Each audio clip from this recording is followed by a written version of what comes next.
Here we go. Here we go. Here we go. Here we go. Here we go. Here we go. This is it. This is Top Flight Time Machine. I'm Andy Dawson. I'm Sam Delaney. And this is part 4, I think, of our Keane Odyssey.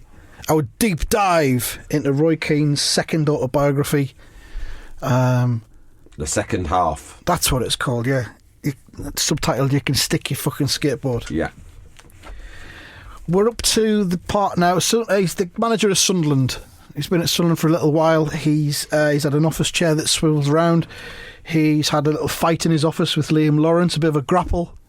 He's been living as a student in Durham. And the next notable bit in the book is a post-match conversation where he says, a year later, Blackburn came up to the Stadium of Light. Mark Hughes, who I'd played with at United, was managing Blackburn, and they beat us 2-1. They robbed us. Everyone was listening to the conversation between myself and Mark in my office after the game. He asked me where I lived. Durham. How long does it take you to get from Manchester to Durham? About 2.5 hours. How many miles is it, door to door? I'm not knocking him. I've got time for Sparky, but we couldn't be ourselves. And he says you can't express the feelings you've got in front of the other team's managers and staff. So he says, I answered him, 138. I think it was. When he left, my staff were going, what the fuck was that about? Sparky, for a man whose nickname is Sparky, and I don't know why, people all know why, yeah. I don't know. I mean, it doesn't surprise me that he is a bit of a dullard. He comes across that way, doesn't he? Yeah. But that is another example of why this book is so good and why we're devoting so much time to it, is that kind of insight you don't fucking get in other football memoirs. No. Like, he's writing it with Roddy Doyle, who's a very good novelist and has an eye and an instinct for the tiny little details of human behaviour that are revealing and compelling. And that's the sort of thing that you wouldn't get in a normal football book. But it's just like a little Lando. You think, that's fucking fascinating. It's so awkward. They've just gone up against each other and there's this weird tradition that they have to get together, and they don't fucking want to, but they have to get together and have a drink with each other. But There was always that story about Arsene Wenger was the only one who didn't go and have a glass of wine or whatever. And so he went up there anyway, though. Yeah, but he went up to his office anyway. You fucking just to have a look. Yeah, just have a look around. But you think about it and you think, yeah, well, fucking Wenger was right, because the whole thing, as Roy Keane says, is completely contrived and awkward, a waste of time, and it's painful for everyone concerned. We haven't got to the Wenger bit, actually. That's probably to come later in this episode. Yeah, but yeah. He says the only one he rates in that situation is Steve Cotterill. He goes, he was managing Burnley. After the game, he goes, usually whether you win, lose or draw, you have to put on a front and be friendly, even if it's the last thing you feel like. Yeah. Oh yeah, well played, who have you got next week and all that. He goes, but Steve came in, he said, and he went, all right lads, all right. Steve Cotterill talks like this, you know. All right lads. And he put his head on his desk and he went, you fucking lucky bastards. You fucking lucky bastards robbed us. And Roy says, it was brilliant. He was being himself, honest. He wasn't going, well done, lads. Good game. Here's a Diet Coke, Roy. Well played. Weird. Weird that he's really specific about here's a Diet Coke. What kind of pot noodle do you want, Roy? He goes, we all do it. We all go, the fucking bastards. But only after the other team have got on their bus and gone home. But Steve did it in front of us. We all relaxed. We were laughing. So there you go. He rates Cotterill, but not so much Hughesy. But that's the thing, though. Him and Hughes have had conversations in the past, personal conversations as teammates. But because they've got staff around them, they don't feel as though they can be themselves in the way they want to be. Yeah. So, how many miles is it door to door? I think it's about 138. How many miles is that as the crow flies? Do you know? I don't think I've looked that up. I'm not sure, Mark. Can you do it one way on a full tank of petrol, or do you need to stop? What are the services like en route? Well, generally I stop at Weatherby services. It's quite close to the destination when I'm coming from Manchester, but it's a very well laid out service station. It's got the Costa, it's got an M&S, it's got a Greggs. It's got an outdoor Greggs, like a little hut. You can serve a Greggs. You don't need to go indoors or use the toilets or anything like that. You can serve a sausage roll and a cup of coffee and be on your way within a couple of minutes. It's got one of those arcades. You know the ones with the dancing machine and the tires light up like in that video. What's it called now? Billie Jean. Billie Jean's Not My Lover. And all the tyres are lighting up and you have to follow them with your feet. And then you go faster and faster and faster. They speed the music up the more you do. And you get points. And you're on there like fucking Bruce Forsyth doing a tap dance. I'm on there on the top score. I'm number 2 and number 5 on the top score at the moment. You ever go past that, Sparky? You try and beat my top score. You won't fucking be able to. You do it on the way back. Call in. Give me a call. Tell me how you've done. If you get top 10, I'll give you £100. Because I tell you, I put the hours in. And they got the machines as well, but it's not for the kiddies. They got the bit where it's roped off and you got to be over 18 to go in. I like to go in there. I like to be among adults. Do you know what I mean? If you got the time, then you can play a game of space hockey. You know, air hockey, and you're knocking the fucking disc up and down. You can get fucking fierce on those games, by the way. You can get ugly. You know how I approach everything, Sparky. I approach to fucking win. Sometimes I play that with lorry drivers. Strangers. I look at them, they look at me. We both know what we both want. We both take our shirts off first. That's how you know it's serious. And then for the kiddies. And then we get together and we bang that fucking disc up and down the table for half an hour. Growling. Like fucking angry bears. Like adults. It's good to be around adults all the time. Adult bears. Not the wee teddy bears. They're pathetic. Oh yeah, I'll call in there. I'll call in there, Roy. Yeah, that sounds pretty good. Yeah. This is it. The next notable bit, there's again, it's about talking to other managers after matches, and he has a conversation with Ian Holloway, who also talks like Steve Cotterill. Yeah. Ian Holloway was managing Plymouth, he says. I didn't get a real chance to celebrate the victory because Ian pulled me into a meeting to tell me all about the problems he was having getting training facilities. I was thinking, I don't give a shit about your training facilities. I just want a game of football. I don't give a shit about your training facilities. You fucking bumpkin. Thing is, Roy, I can't even get cones that match. I mean, Plymouth's a lovely club, lovely people, and there's a lovely chairman and everything like that. Great family atmosphere, but there's just not the budget. I can't get cones. Some of the cones are blue, some of the cones are red. There's like 17 red, 9 blue, and I can't put them out in a formation. It's confusing. It's confusing for the lads. It's confusing for the lads. It's playing havoc with my OCD. So what happens next? He tries to sign David Nugent. Oh, I remember this vividly. It was going to be our big summer transfer. Yeah. I think it was our first season in the Premier League. But he runs into trouble because he's Nugent can't decide because he's waiting for a counter offer from Portsmouth. Yeah. And that fucks Roy off. Well, it would do, wouldn't it? No disrespect to Portsmouth, but Sunderland's a considerably bigger football club. Yeah. The weather's not as good, but and Harry Redknapp was in charge of Portsmouth at the time, so Nugent was being lured by God knows what from Harry Redknapp, and it went on and on for weeks and weeks. So this had gone on for 3 or 4 weeks. He's waiting for Redknapp to decide if he wanted to buy Nugent, and I think it was Nugent's agent who said. He said, just to put you in the picture, Harry's away this weekend on his wedding anniversary. He's been married for 40 or 50 years. Fucking hell. And he was Sandra. Yeah. And he wants to speak to David when he gets back. I said, I'll tell you what, I've waited 3 or 4 weeks and now you're asking me to wait because of Harry Redknapp's wedding anniversary. We're pulling out of the deal.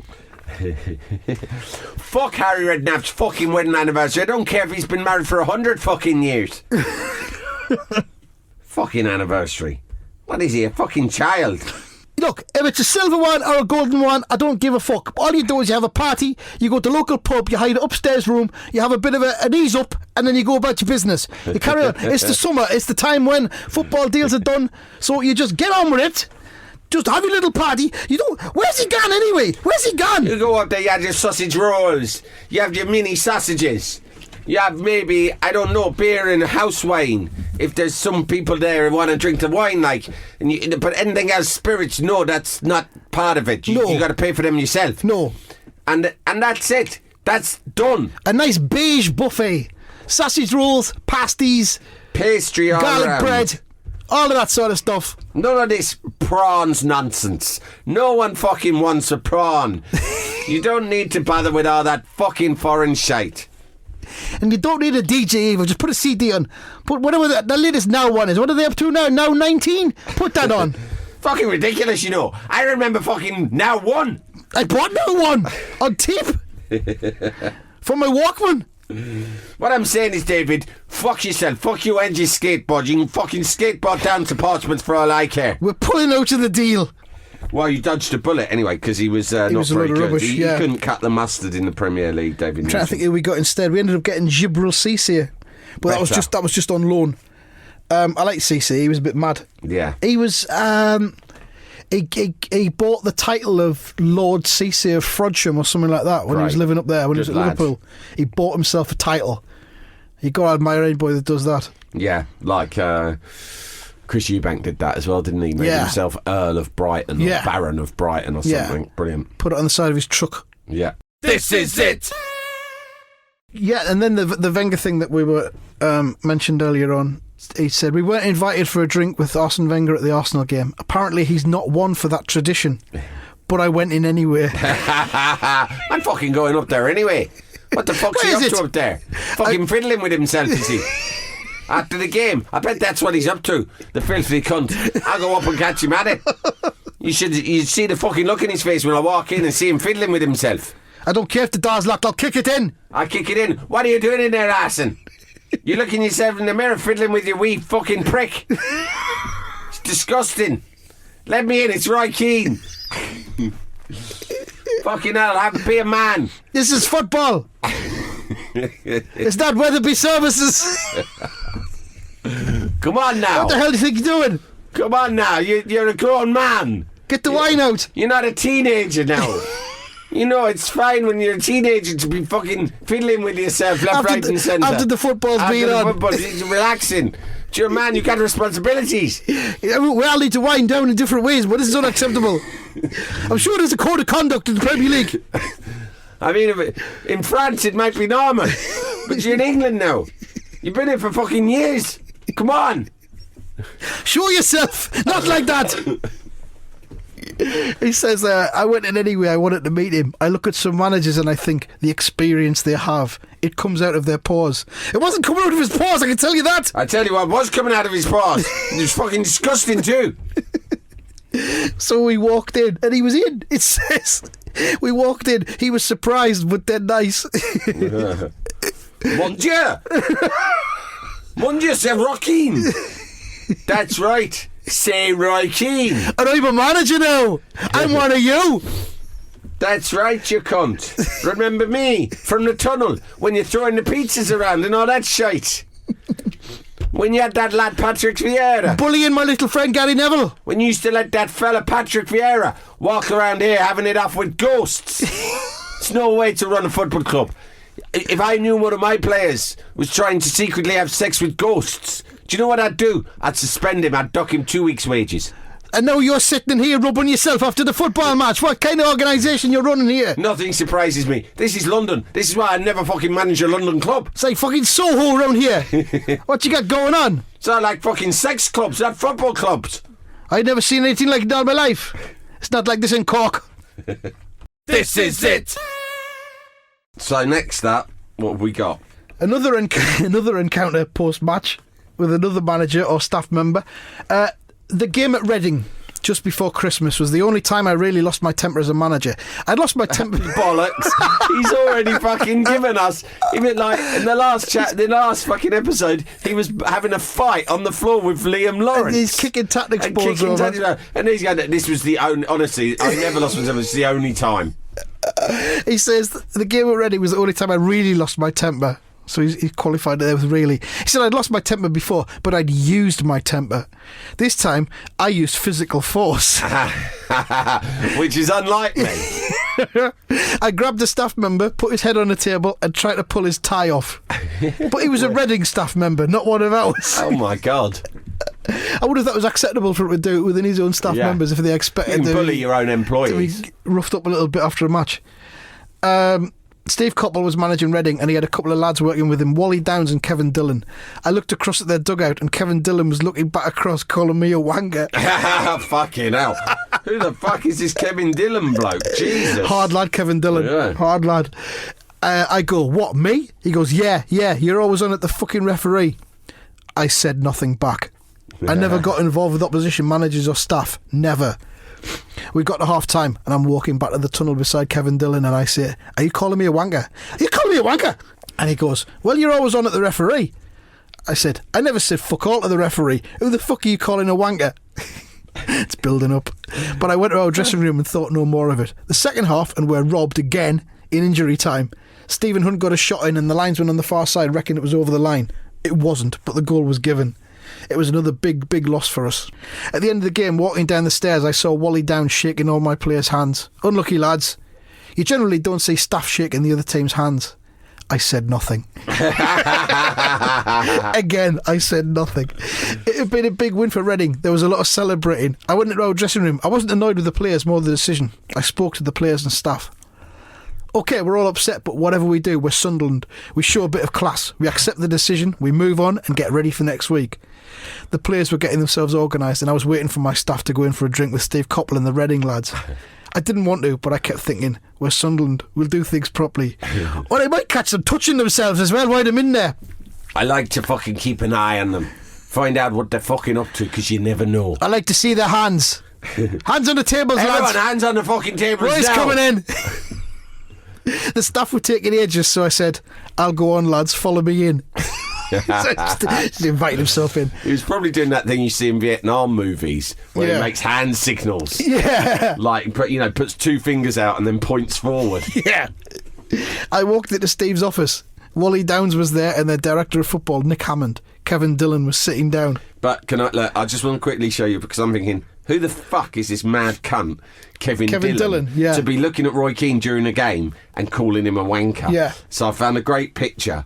Obviously, this is useless to our listeners, but I will tweet it out. Where he just looks like a man who'd be willing to take on Roy Keane. So I go, well done, lads, well done. Wally was right in front of me, and I said, Wally, do you always shake players' hands after you've just beaten them? And he goes, yeah, Roy, yeah. He's picking them out one by one, isn't he? And as I was talking to Wally, Kevin Dillon stood up and goes, don't you come in here. And I grabbed him, got his head on the table, pulled his tie up. I'm fucking warning you. Nick Hammond grabbed me. What are you doing? You fucking get out of our office. I went, fuck yous anyway. I love it. Like, about one paragraph earlier, he was going, no, we're Sunderland. We're class. We class. We do things the right way. No, I had his head on the table and I pulled his tie. Fucking hell. Dylan said, what are you having to go at me for? I'm a Sunderland man. Which he is. He's originally from Sunderland. I went, fuck you. And I walked out. My staff hadn't come in yet. That makes Kevin Dillon sound like a shitbag, doesn't it? Because it's like he's giving it the mouth, and then as soon as Roy's kicked off, he's gone. Oh, I'm Sunderland. I'm Sunderland. Don't start me. I'm Sunderland. But too late. Kevin Dillon's not here to defend himself. No. I don't expect Roy Keane to have given a fully kind of objective perspective on it. I like how that's the first time in any of this we've said such and such isn't here to defend themselves after we've just basically rewritten Roy Keane's life. The reason I've said that is because Professor Yaffel's not been here to defend himself, and that's true. We did hear from Professor Yaffel's agent. His people. Yeah. And they said, listen, there's a right to reply issue here, which we will address, if not in this episode. There is possibly going to be an episode at the end of all this where we sit down with Yaffel and go through all the various points and get his side of the story. Just in the interests of balance. Yeah, of course. He said, I wasn't going back to Sunderland that night with the players. I was going up to Manchester, so I had a car waiting for me to take me via Weatherby Services. My phone went off 10 minutes later. It was one of my staff. Everything all right, Gaffer? So he's basically attacked Dillon and then left without saying anything to any of his staff. So they don't know what's happened. He said, I hadn't given them a heads up about what had happened in Steve Coppell's office. They'd followed me in after I'd left. All right, lads, I said. And somebody said, your manager has just attacked one of our staff.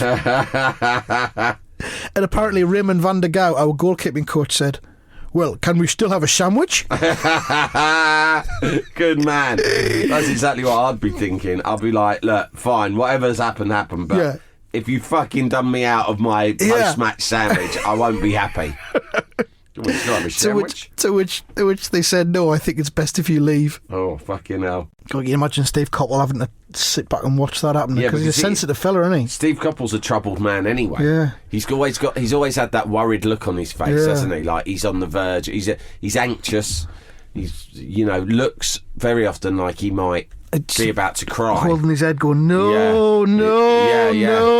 Because Stop! when he was younger, right! I thought he was going to be a future England manager because, he had a great Palace team and then he did all right at a few other clubs. He was at City for a while and did all right.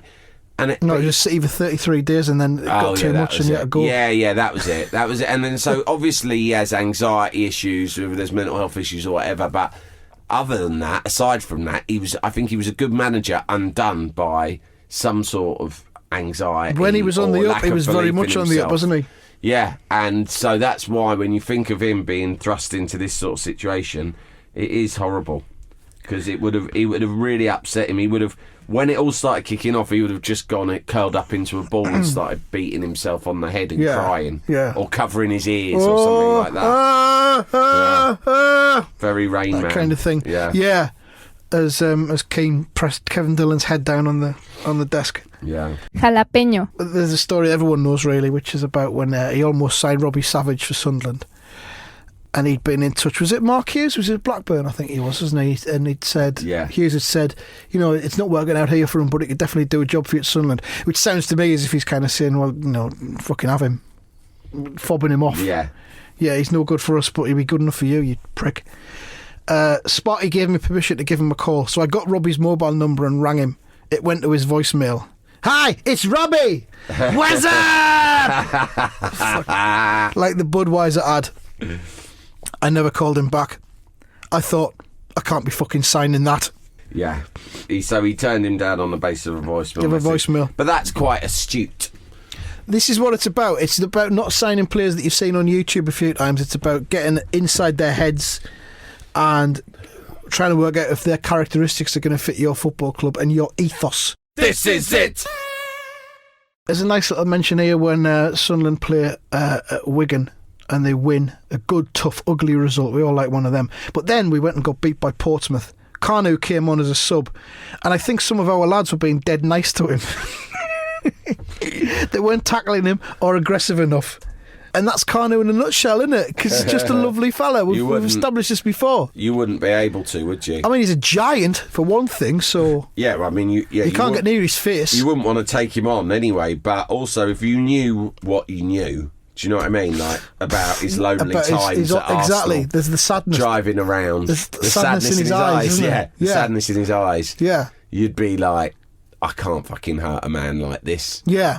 They might have been warming up before the match, and sort of overhearing Carnu, or maybe not overhearing, he might have just been warming up by himself in the corner.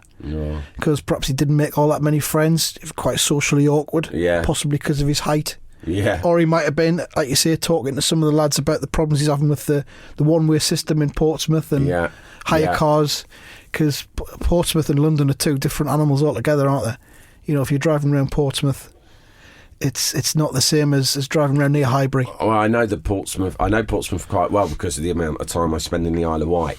Right. So there is a tricky one-way That's something system. You don't want to go into, though. It's a tax evasion thing, or let's just say it's not entirely to do with tax, although there are legal reasons. It's an issue with the government whereby they have made it. They forced me into a situation where I'm obliged to spend 60% of the year on the Isle of Wight. Yeah. So right, okay. Let's leave it at that. So you do spend a lot of time in Portsmouth. There's a one-way system in Portsmouth that can get tricky and confusing, but that would be welcomed by Carnu.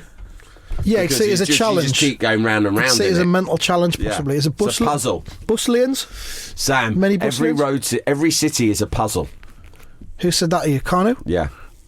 I see every city simply as a puzzle. You see a city as a place to live or work. I see it as a gigantic puzzle. To be unlocked. Yeah. To be solved. Yeah. I solved the puzzle of London. Now I shall solve Portsmouth. It is the ambition of myself, Carnu, to visit every major city in the British Isles and solve it. And tackle their puzzles. Yeah.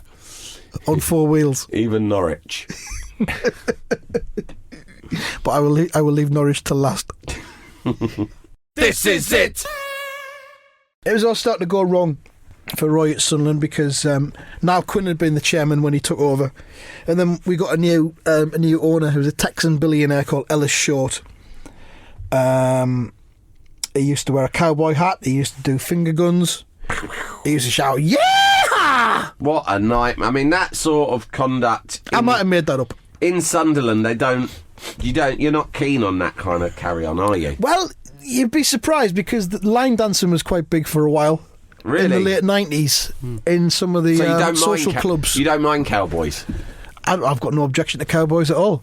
But if someone started carrying on with the finger pounding and the yee-haws, because, you Sunderland folk, you pride yourselves on being quite understated and undramatic. Mm. You don't you don't like showing off, do you? We like to let loose now and again, though. At weekends. But not in a showy-offy way. Well, if that's what happens, then that's what happens. But yeah, that was Ellis Short. So he tapped into our yearning to be cowboys. And he was one. He was a Texan. Yeah. And he had shitloads of money, so we liked that as well. So Roy says about him, Ellis Short was more hands-on than Quinn had been. There were more phone calls than previously. I got used to that. But I wonder if the phone calls came through as regularly as Keane was able to take them. With his problem with the phone system. What's the fucking machine making a noise for again? Ring, ring, ring, ring, ring in my fucking head. Someone come in here and stop it. It's ringing again. There's a light, and do I press the button with the lines on? I pick it up and I fucking drop kick the cunt out the window. Niall would come in and say, it's the 8th fucking phone you've smashed this week. We can't afford it. They got me a new phone in just for the phone calls from the new owner. It was red like the one in Batman, and it used to light up. There were no line buttons or anything on it. I like that. Or any numbers or any dials. I just had to pick it up and speak to him. It was simple. It made things better. So he says there were more phone calls. I don't think he knew much about football. He dropped me the odd text.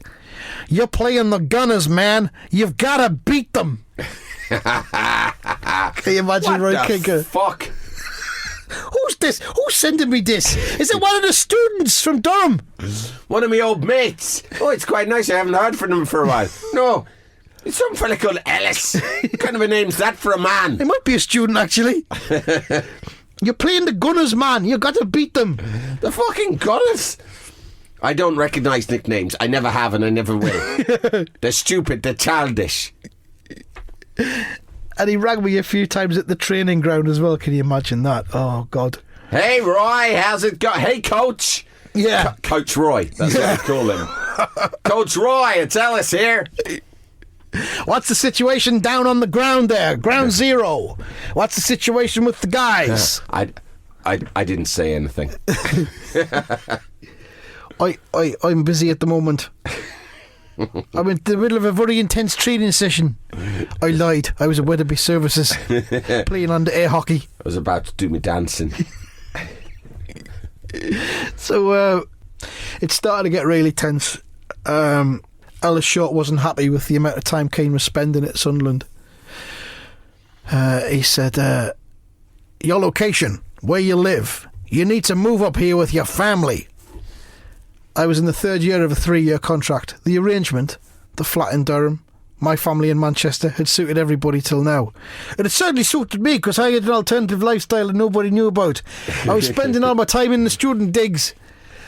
By this time, the Xbox had come out on the market and I was playing FIFA most nights with the lads. What it was it was a machine and you plug it into your television, but you don't watch a film on it. Well, it's like a film. You join in the film. But you have a wee control, and there's wee men, and they're playing the football, and you're controlling them, like you do in your dreams. It's like inside their heads. And the other fellas... Perfect football. Sebastian and Julian, who are my best pals by this stage, they liked it too, and we'd smoke the old cannabis cigarettes. And you'd become absorbed in it. And I got into this band. They were one of the new ones. They were called the Radioheads. And some of the music, it's confusing at first, but once Sebastian had given me some of the old wacky backy, and I'd been playing on the machine, it's a great night. The lads got me hooked into the Radioheads. They played me some of the catchy ones they did. First of all, I loved them. I used to go on the Radiohead setting on the dancing machine at Weatherby Services, and I'd managed to get top of the leaderboard on that. But then, there's another side to Radioheads. They play these other songs. They're a little bit weird. They make you think a little bit more. They're not for dancing. They're for sitting and thinking. And once you've had one of them cigarettes and your head starts to feel a bit funny, I tell you, you could spend a whole night just listening to side 2 of Kid A. Yeah. Hell to the fucking teeth. I didn't like that one. It filled my head with all sort of confusing thoughts that I'd never want to revisit again in my life. Some things about politics in there I didn't know. Some stuff about George W. Bush. I thought he was a nice man. He had a nice smile, but apparently he was a baddie. Anyway, I said to Sebastian, have you not got any fucking upbeat stuff like the Orbitals or something like that? The bleeps and the bleeps. So Keane says, I said to Short, we've had a bit of success, why should I move up now? Short said, I think it's important that you live in the area. I'm not sure if I said something like, why don't you move up? He lived in London. I'm not sure if I said so. That's just him saying, yes, I did say this, isn't it? I'm not sure if I said something like, why don't you move up? I might have done, but my judgment was cloudy. He lived in London, but I did say, I'm not moving. I'm in the last 6 or 7 months of my contract anyway. That's not really how contracts work, is it? In the last 6 or 7 months, you'll be looking for an extension or trying to plan ahead for the future. No. Not right. He's one job at a time. I'm off after this. You can't tell me where to live. That's basically how it went down as well. I tell you what I'm going to fucking do. I will move, but I'm moving further away, not nearer. How do you like that, you cunt? I'm moving over to Durham, and I'm going to move into the Days Inn Hotel at Weatherby, right next to the machines and the Greggs. It suits me there. It's got everything I need. I'm a kind of a pioneer. Jose Mourinho will copy me in a few years, no doubt. And I'll miss Sebastian and Jules. They're a nice couple of lads, but they'll have to just learn to live without me there. They've almost graduated. They'll have to get jobs somewhere. Probably in a Days Inn hotel, to be quite honest, because they're not the brightest. He says, it might have been a different conversation if we'd been talking face to face. Then I might have said, well, if I sign a new contract, I'll move up. I can understand that. But I said, it's not affected results previously. Then he says, the conversation didn't end well. It was a case of no one tells me where I should live. And the accusation that I was only coming in 1 day a week hung there. Well, I respect him for this entirely. I mean, he'd done all right. He'd been there a while. There'd been no complaints. Suddenly someone starts accusing him. The players mostly hated him, I think. I can't imagine it being true that he only went in once a week. And also, it's like, don't fucking tell me where to live. Fuck that. If I'm doing my job properly. But they hated him, did they? Well, there were rumours that some of them did. But he'd sort of, his main idol, really, even though he'd worked with Fergie all them years, Clough was his idol. Yeah. And Clough used to do that. Clough would be really hands-off with training. Yeah. His coaches would do all the training. Clough would just be like a figurehead. Spiritual leader. Yeah. Like this ghost that would hang around. Yeah, the sort of culture comes down from him, Yeah. It's a good style of management, that. Well, it is. If I was a football manager, that's what I'd do. Yeah, skive off. Yeah, basically. As much as possible. Yeah. So then he says, my career at Sunderland ended after a difficult 3 or 4 weeks. Not 2 or 3 months like I've seen other managers get. We were still on a point a game. If you kept that up for 10 years, you'd still be in the Premiership. But it was over. And he basically, I don't know if it was a mutual agreement thing, but he basically got sacked. And we were doing all right. It was a bit of a surprise. The form wasn't great, but we didn't think we were going to get relegated that season. And he was, I mean, he bought some awful players, and he bought like Chimbonda and El Hadj Diouf and a couple of other weird, from Spurs. like Roy Keane like signings in a way. Yeah. I mean, Diouf, problematic player. Chimbonda, famously lazy. Yeah. Which he proved. So it's on the pitch. peculiar that he got these lads in. But didn't sign Robbie Savage. Yeah. And he says, it was over. It still saddens me. I still think I should be the manager of Sunderland. That fucking breaks my heart, that. I still think I should be the manager of Sunderland. And I think a lot of Sunderland fans still think he should have been as well. Because it felt like it was something that was taken away that... Was it a turning point? Well, yeah, because one of his coaches, Ricky Spragier, took over till the end of the season and we just stumbled across the line. He's got an anecdote about it, hasn't he? Because they're off watching a game, him and his two coaches, Ricky Spragier, and he goes, would either of you lads fancy managing one day? And one of them went, nah, not really. And then Ricky, he goes, what about you, Ricky? And Ricky went, no way. And he went, all right, fucking calm down. I only fucking ask you. No, I'm just saying, I never want to be a manager. Never ever. All right, it's only a fucking question. No one's had any conversation with me about it at all. Yeah. It's not something I'd ever do. I'm happy being number 2 or number 3 or even a number 4. Whatever you fucking want, just not your job. I'm never going to take your job, Roy. Stop looking at me like that. Can I get out of the car now? I still think I should be manager of Sunderland. I really like the club and I like the people. But that is the end of a significant chapter for Roy Keane. Yeah.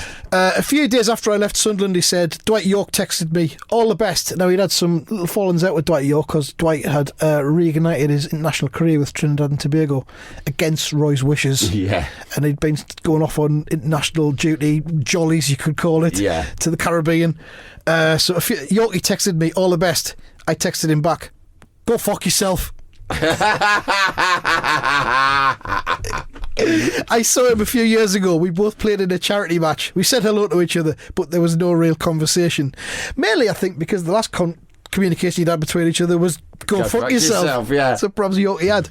And it's sad because I had great days with Yorkie. I could have handled things differently. It's great, the self-reflection. He does show some self-reflection and analysis. That's like Alan Partridge, needless to say, I had the last laugh. Yeah. It's a recurring theme. I could have handled things differently.